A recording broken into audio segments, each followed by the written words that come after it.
A crow's encounter with a Yamduta, death's messenger, sparks curiosity. The crow's friend Garuda takes him thousands of miles away, but the mystery of the Yamduta's smile remains. Let's know the story.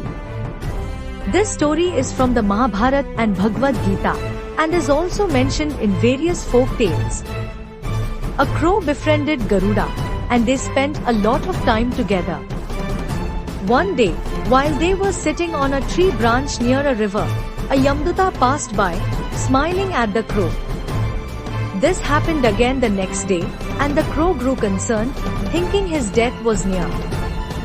Garuda reassured him it might be a coincidence, but the crow was convinced otherwise.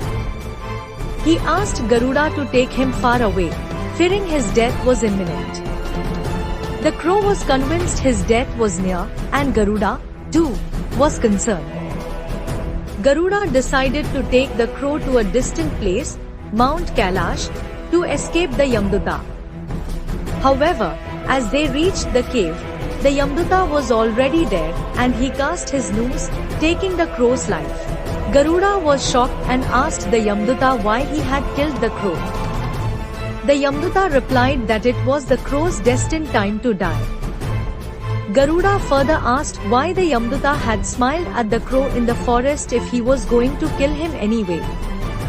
The Yamduta's response would reveal a profound truth. Garuda was stunned.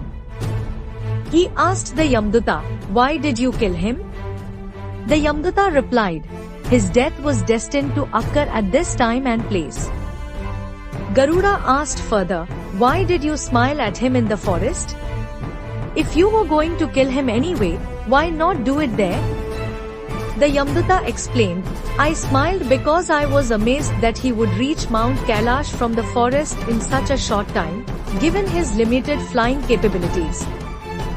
But fate brought him here, and even you, his dear friend, couldn't change his destiny." Moral of the story: life and death are matters of fate. One cannot escape or hide from their destiny. As long as life remains, no one can take it. Conversely, when death approaches, no effort can save you.